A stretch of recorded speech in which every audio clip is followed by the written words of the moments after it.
So this is my first track day, at least with my own car. I've done the M4 day at Donington, so I know the track a little bit, but bringing my 2013 Audi S4 along for the ride is definitely new to me.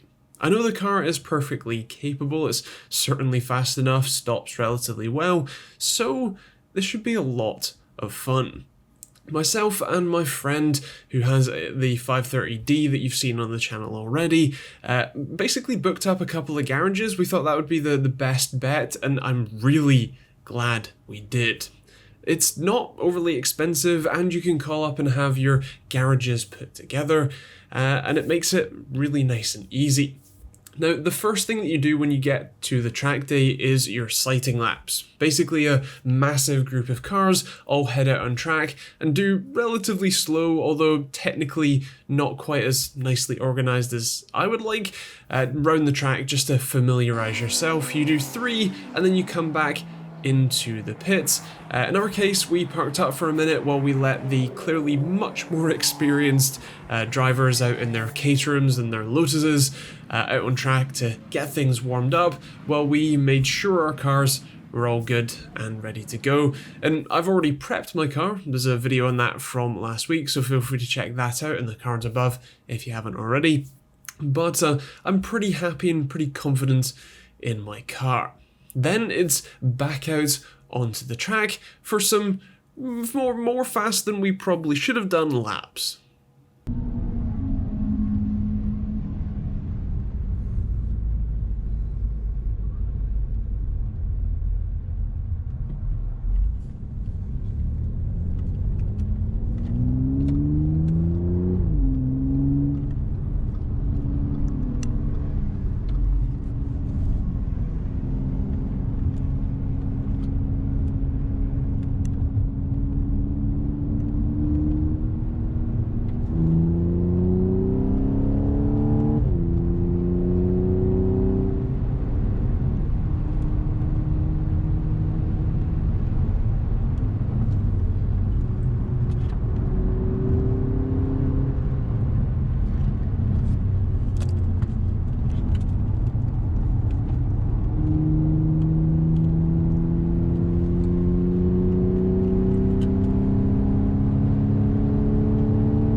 One of the track etiquette rules that you have when you're on a track day is that you let cars who are faster than you by.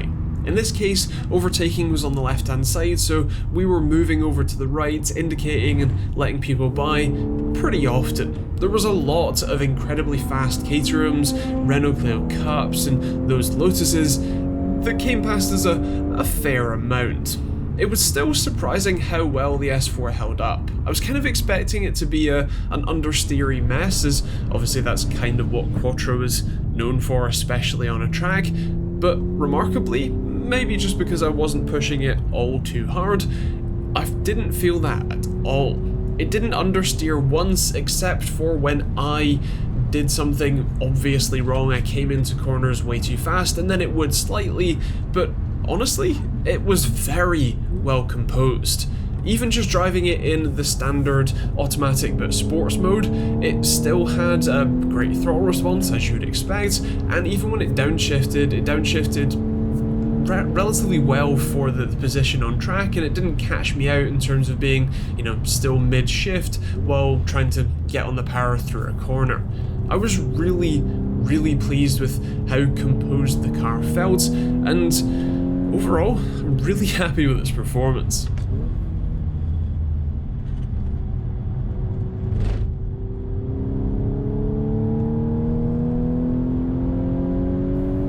It was all going so well. And then this happened. Have a listen.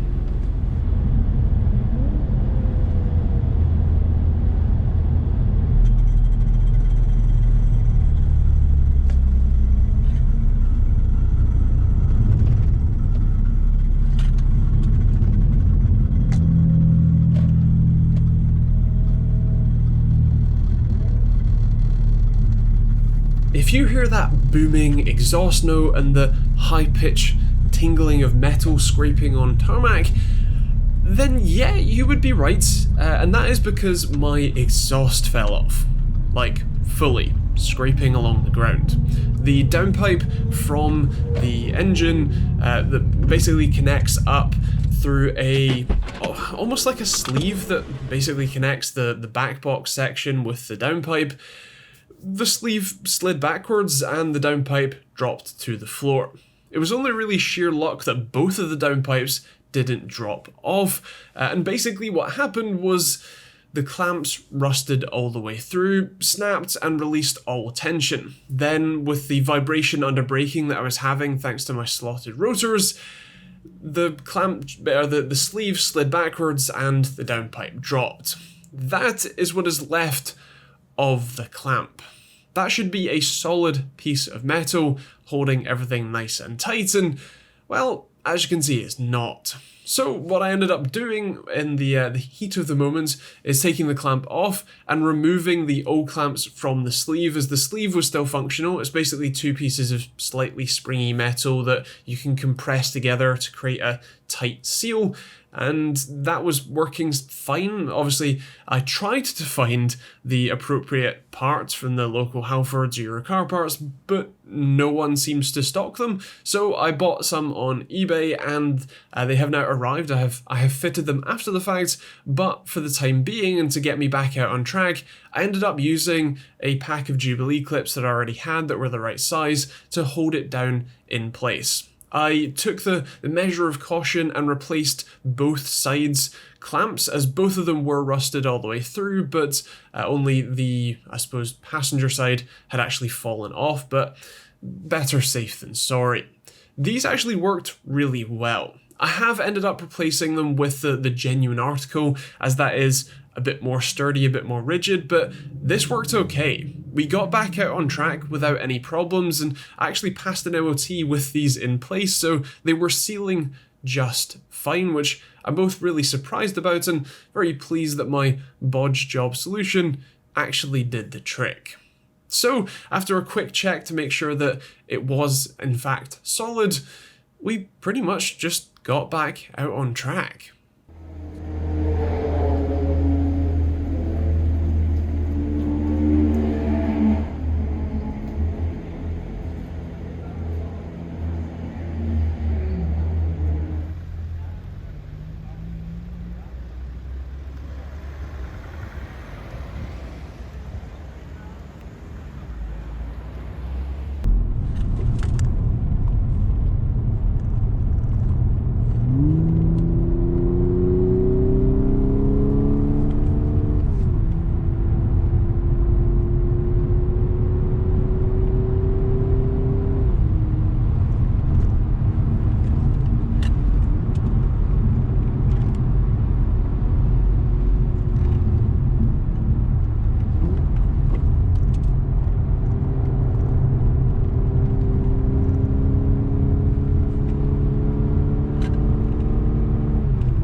One of the interesting things about taking your car on a track, especially on a warmer day like today, is that things tend to break, things tend to get hot, and things tend to boil, specifically brake fluid, which is what we're swapping out there. And I did actually use my IR temperature gun to read the brake temperatures after a session on track, and yeah, you read that right, 290 degrees Celsius, and that wasn't the hottest they got. I measured over 300 earlier in the day, and at the start of the day, after my first session, my brakes were literally smouldering. That's how hot they were. And my rear tires, yeah, they were pretty shot. I have had those replaced, don't worry, but you do go through them relatively quickly, and especially on a hot day like today, it really did take its toll on the outer surface of the tires. So that's a track day here at Donington. It's been a lot of fun. Of course, it didn't quite go as I had planned, but overall, I'm really glad that I've done it and I've experienced it. It's great to see, and as you can probably hear, all of the amazing cars that have been racing around. I did spend most of the time indicating to the right, letting people pass me, but that's fine, everybody's having fun, so that's good.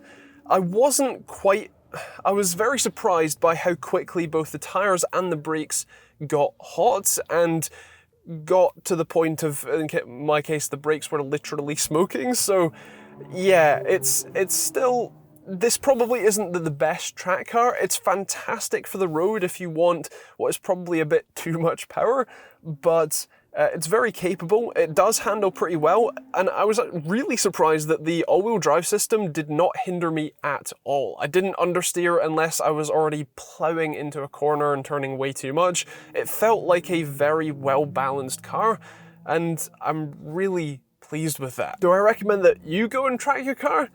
Well, it is pretty expensive. The track day alone was near on £300. Then you've got insurance that you'll probably want if it's your first time out, which luckily I didn't need, but at the same time, it's still an expense you probably want for your first time, especially if it's your daily driver.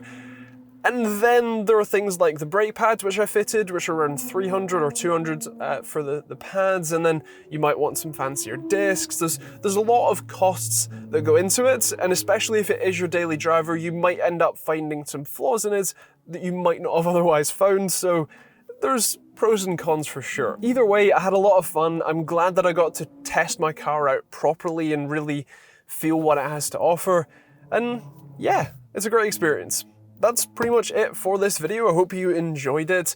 If you did, feel free to let me know in the comments down below, especially if you would track your car. What do you have? And if you've tracked it, where did you go? And yeah, that's kind of it. Feel free to check out more videos on the end cards. If you're interested in tracking your own car, maybe check out the how to prep your car for a track day video that came out last week. Subscribe for more videos like this one and more car reviews and showcases, how-to guides, all that sort of stuff. And yeah, we'll see you on the next video.